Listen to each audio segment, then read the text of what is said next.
All right, welcome another week, another MX Conversations. Couldn't wait to come your way. I miss you guys so much. I know I know you get to see the repeat, and I'm like on your screen twice in a week, but that's not enough. I love you guys so much. I want to see you every day, right? We'll do something about that. But welcome to the show. Today we speak everything on how we can own our own narrative in the main conversation. So you don't want to miss that. We speak about some of the movies that have come out and what it means for us as a continent.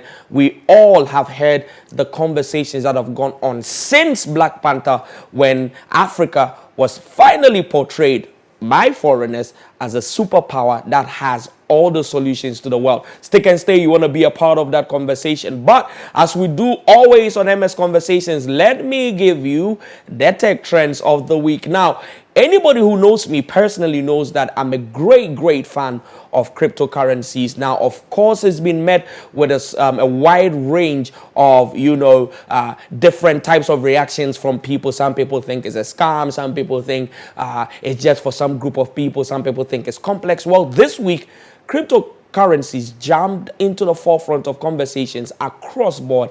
And I just wanted to bring that up to you. Number one, Elon Musk announced that you can finally buy a Tesla with Bitcoin. And what that means is that all of a sudden, somebody who is a mainstream business person who runs a company, huge S&P 500 company, maybe even a Fortune 1000 company, has jumped and put Bitcoin on their balance sheet. And this means a lot.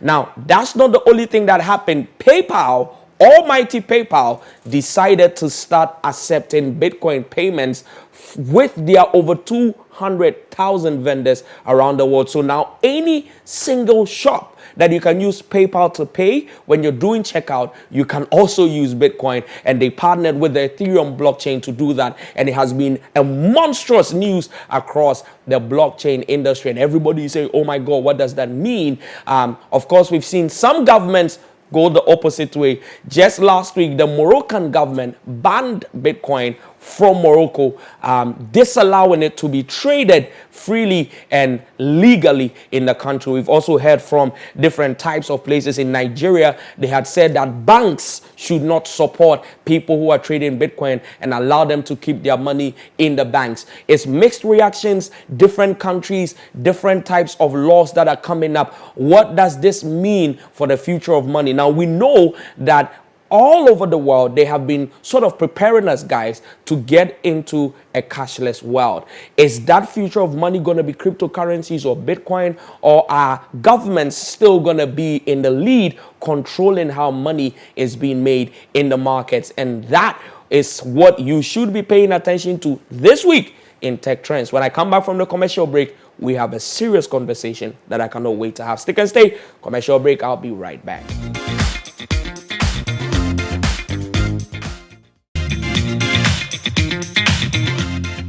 Welcome back from that commercial break. Of course, MX Conversations. Now, this one I'm very passionate about, and I couldn't wait to have it because it's been a discourse that has been going on for a while now.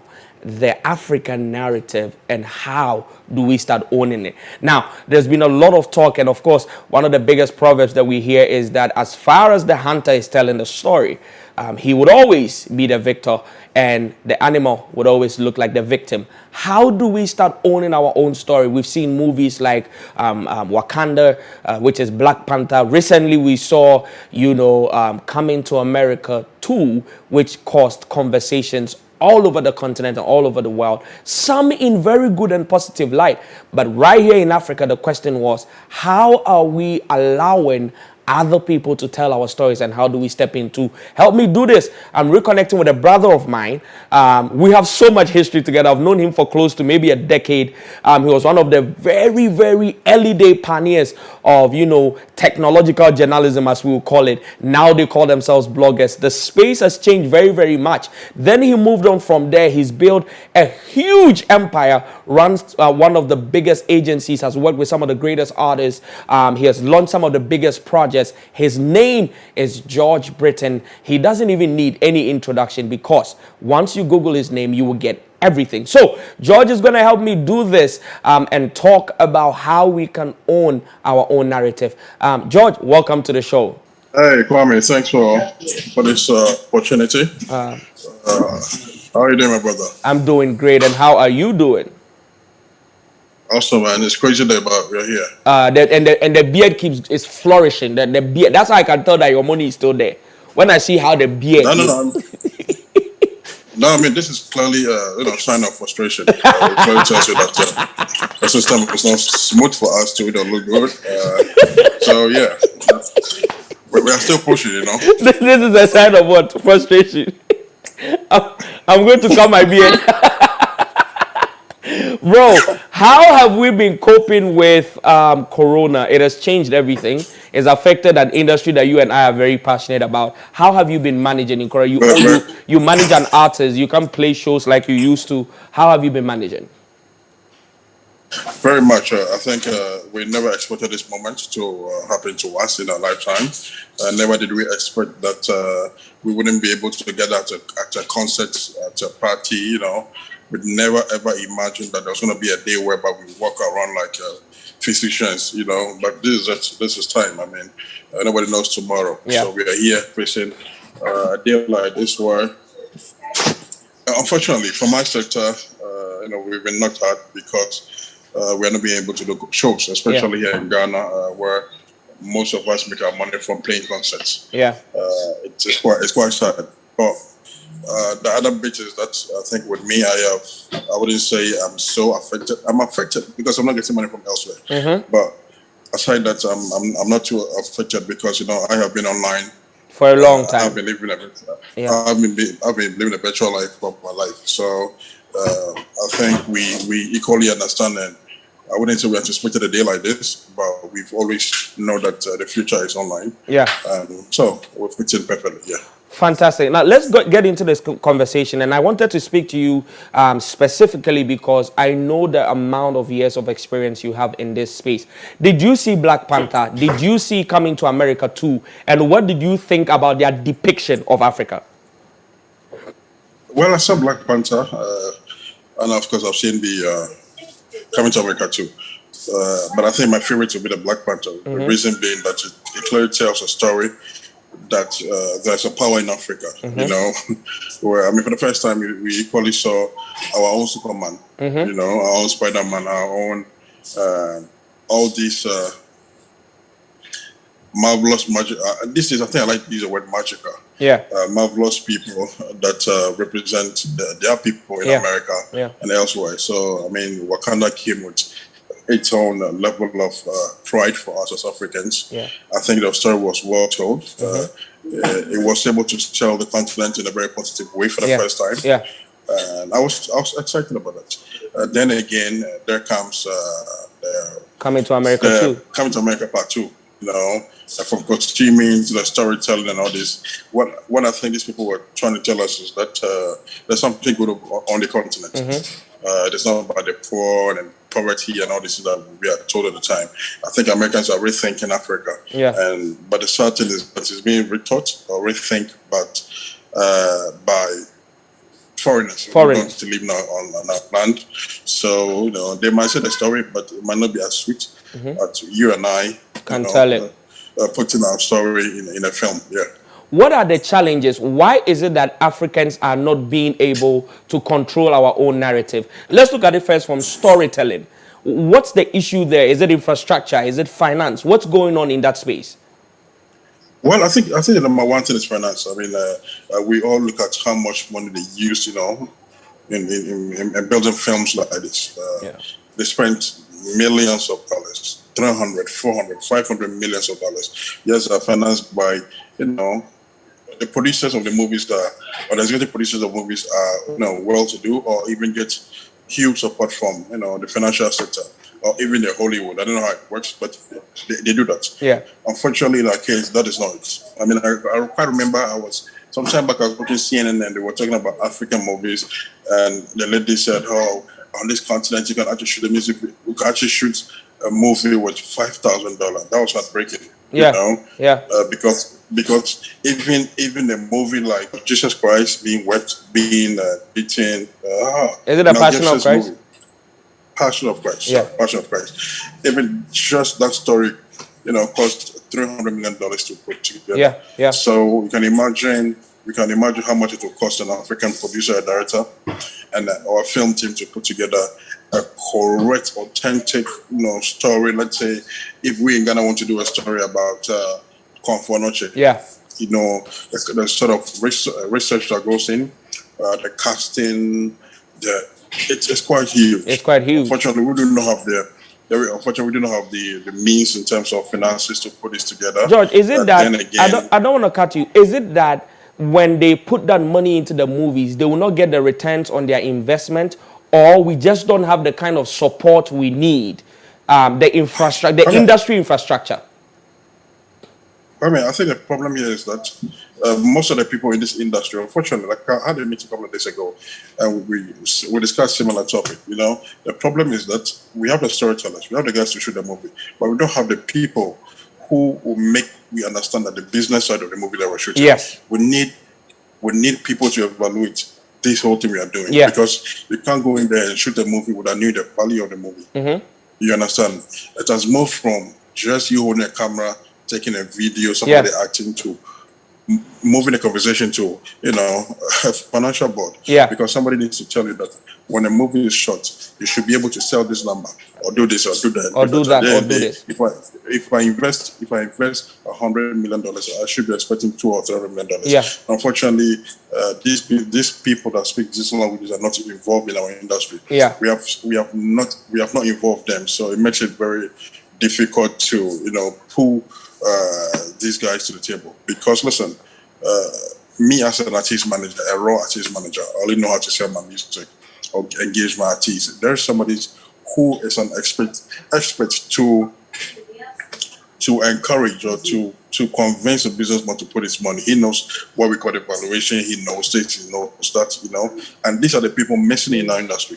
Because we have not made it, we don't actually move to these guys. We don't move to these guys. My conversation was even about music, but then again, it still falls here because it's creative. But it was about the fact that how we are not being able to build values with our artists. Yes. So most of the artists want to take away the music, they are nothing. Yeah. But it shouldn't be the case. It shouldn't be the case. We need to put value. I mean, anytime that you see somebody dance, you see Michael Jackson. Yeah. And so this guy is putting too much value. Jay-Z doesn't rap, but he's still a musician. So we need to put in so much value, and there are people that understand these languages. So until we engage those people in our space, in our space, it's just going to be a bunch of camera guys and actors and actresses filming. But it doesn't translate to the balance sheet. Now, have you realized that what happens in our movie industry, especially, is that right after the movie is shot, we do a premiere. After the premiere, it's gone. That's it. It's done. Nobody talks about it. Yeah. Nobody talks about it, which it doesn't make sense. It doesn't make sense because then again, even if I'm an investor and I sit back and ask you, how are you valuing your production? How you tell me, oh, I do premiere at commercial. I do Accra, I do Tamale, I'm done. Yeah. So we might be able to tell the story, but unfortunately, you need to capture people's minds by investing in it, by telling the story in a way that we will understand. Listen, we've seen a lot of biopics, and when you watch these biopics, you know clearly that you are living, or you're feeling the vibe. Mm-hmm. Listen, I keep watching Narcos on Netflix just because it gives me the opportunity to know Pablo Escobar so well that bring the story alive. Tell a story. You get me? Yeah. But unfortunately, and these things takes months and years to do. The main character was saying that he had to leave. He was a Brazilian. He had to leave Brazil to Colombia to stay for 6 months to learn how to speak Spanish. And all these things. Yeah. You get me? So, but you ask yourself, how many weeks or months we spend in shooting a movie? In Kumawood, they can finish 3 movies in a day. Yes. Full movies. So what kind of story are you telling? Then again, our movies have always centered around love, You know, it's just, I mean, I can easily tell a story when I'm watching a local movie, because in the beginning, the girl helps the boy becomes rich, he ignores the girl goes, suffer, Yeah. the guy goes and gets another girl, Yeah. the girl maltreats him, Yeah, have yeah. issue, later the girl, gets rich. Same And, thing. it's Same crazy. thing. So Yeah, yeah. it's crazy, especially now that we are exposed, I mean, we are exposed to the Western world, so Yeah. we know the kind of movies that Hollywood is shooting. I mean, listen, Avatar is coming next year. It's been shooting. They've been working on this movie for the past 10 years. Yeah. Avatar Part 2. Avatar Part 2, So you yes. can imagine. Even the Yeah, so you first can one, he imagine. wrote it and waited for 9 years for the technology to be available before he shot it. Yes. So these guys do a lot more investment, not just finance, with time, with energy. Yeah. Unfortunately, in our case, it is not. Listen, Africa has some of the sweetest stories on this Ever, planet. ever told. We have, take Ghana, take the likes of Mali, the Timbuktu, the yeah. richest We man have that ever Mansa lived Musa. in Ghana. Yeah, yeah. In terms of this Pharaoh in South Africa, in East Africa. Listen, I spent time on YouTube watching, real life story of some of these politicians. What's their names?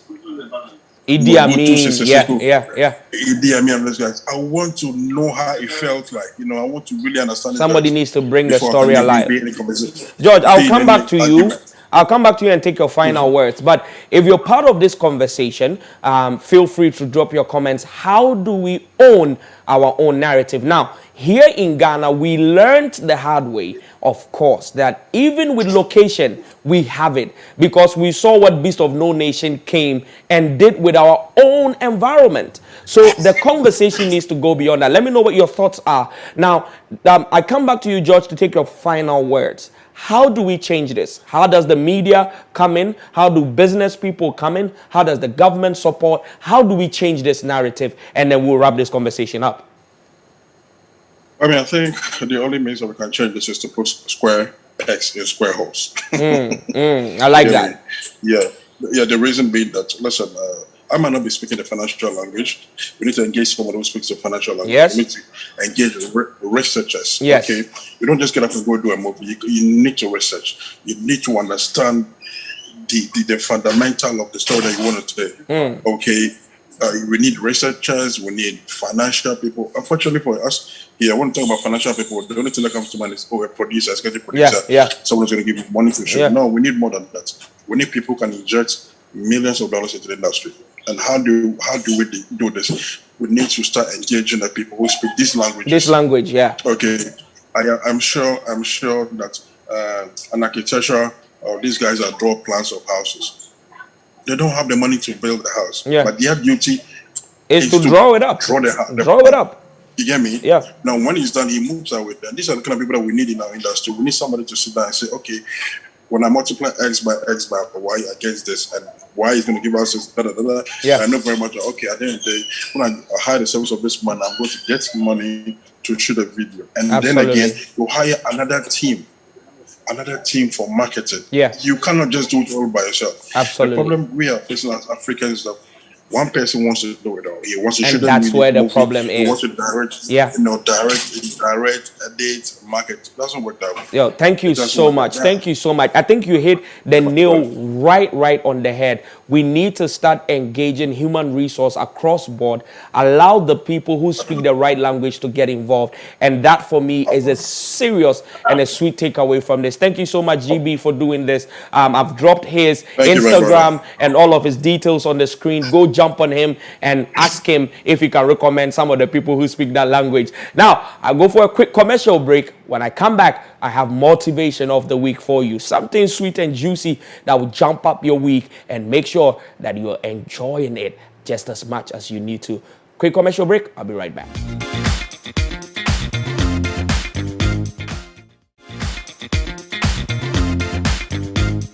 Now, coming back from my last commercial break is the one that I hate all the time because it means that I'm about to get out of here and I don't like it. I like to be here with you guys because it's great to do with you. Now, I hope you loved that conversation and I would love to hear your thoughts. So, of course, go on all our social media across board at MX24GH, Instagram, Twitter, YouTube, TikTok, everywhere we can be a part of the conversations that we have right here. And we want to hear from you. How do we own our own narrative? Now, you know I'm not going to leave you until I give you what my friend Antoine calls a daily dose of vim. We all know that we're biological beings. So what really controls us are the chemicals within us. And one of the strongest ones is dopamine, which is where we get vim from, like a lot of confidence. So I make sure every day before I leave, I give you a motivational video just to give you some oomph and to macho you up for the week, because life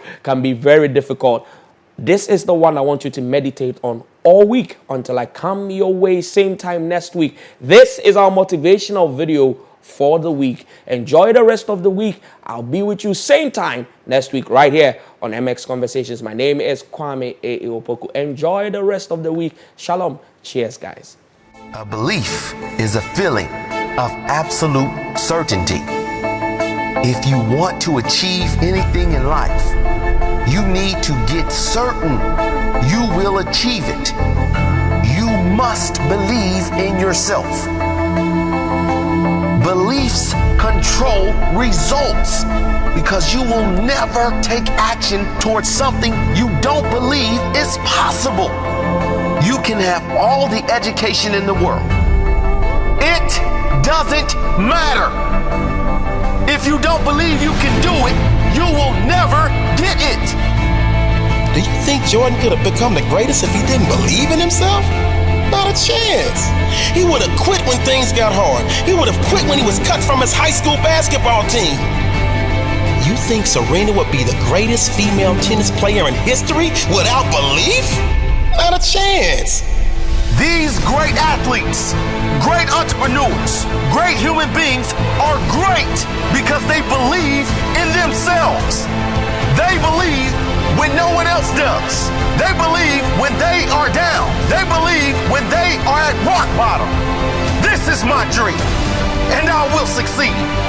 Maybe not immediately, but absolutely and definitely.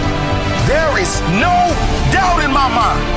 This goal I have, this dream I have, I will get it. I will. I will. I will. Beliefs control your results, because you will never take action towards something you don't believe is possible. In order to succeed, you must believe. In order to believe you're good enough, you must be good enough. If you're not there yet, get to work. Work! Work! Work! Until you get to the place where you know you will make it.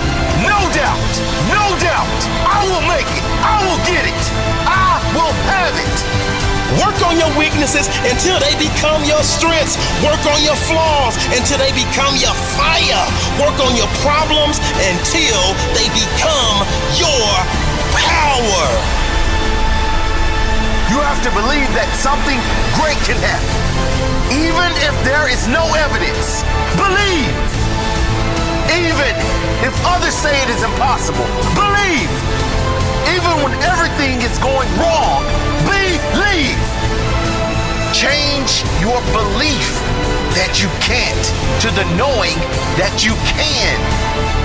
Change the belief that there are limitations to the knowing there are none. Change the belief that there isn't a way, and push yourself to find your own path, your own answers, your own way. You can't just go off logic. The greatest achievements in the world defy logic. They are born from belief. The greatest achievements did not come from someone who saw what was possible and didn't dare attempt better. The greatest achievements came from those who see what is possible, but still believe they can achieve something impossible. Mm-hmm.